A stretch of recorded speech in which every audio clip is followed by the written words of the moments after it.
Hello, hello, hello. This is our second episode, and Woo! we are filming on Halloween. And I want to say that Zoom does me a disservice. It doesn't show my It really does horns, not like your horns. right? Oh well, I'll No. just have to go with the other looks. Anyway, today we are going to talk about, we always want to bring you content that is free and really, really good. And Rhoni just created something like that. Rhoni, you just did a webinar, right? Tell us a bit about it.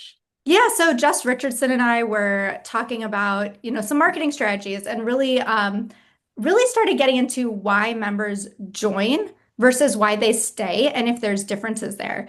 And you know me, my passion, I love the member experience, right? Like that is everything I do is that's just so central. So to me, this is a true member experience problem because the experience of being a sort of tentative, curious, maybe joiner is Right. very different than somebody who's just joined, which is very different than that established longtime member.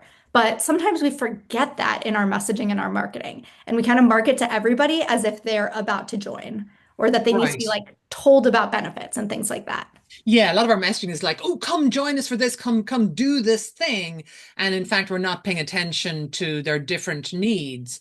But I feel like their needs change not just over the length of time they're a member, but where they are in their career. Did you all take that into account? We really didn't actually. It was sort of interesting. We really focused more on where they are in their relationship with the association. And we Yeah. sort of we use the metaphor of like a tourist, right? So like when you go to a new city and you're like so interested, and you're like, let's see the museum and let's see, the port, and you're like, oh, this is so exciting. And you're trying to get that person to move here, right? That's the join. Move to our town. You've loved it so much. And that's really that join messaging, right? But once you're a settler and you've settled there, you're like excited and also scared. You're like, oh my God, I don't know where the grocery store is.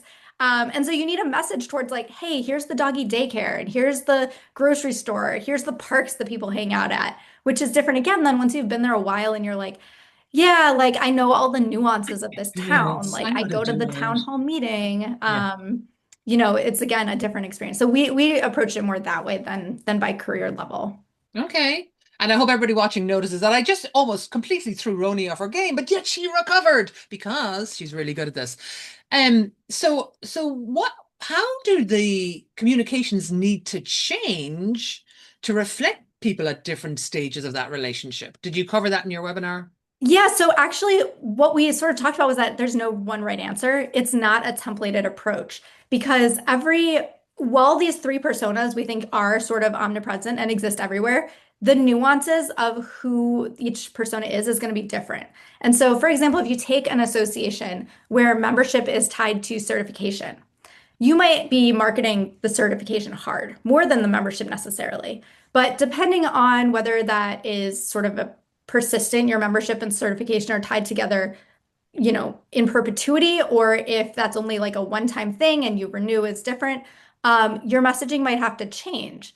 And there's really no way for me to know that without researching your processes and also your members and what they really care about. Um, Yeah. so it's really important to just get to know your members. I mean, that's another core pillar that I espouse regularly.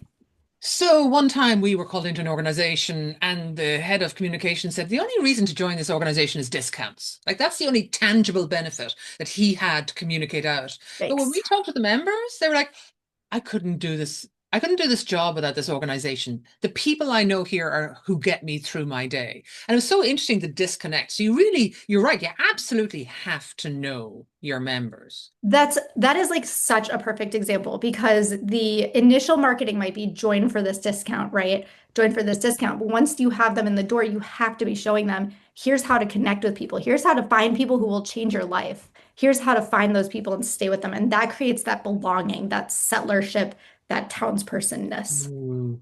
Okay. If there's one word, folks, to take away with you today, it is the word belonging. How do you move people along that belonging spectrum so they go from being a tourist up to being a settled member of your community? Thank you for being with us here today. Again, we're going to put in our show notes, aka the LinkedIn post, the location of where to find this great webinar done by Rhoni and Jess Richardson, and hope to see you on our next episode. See you there.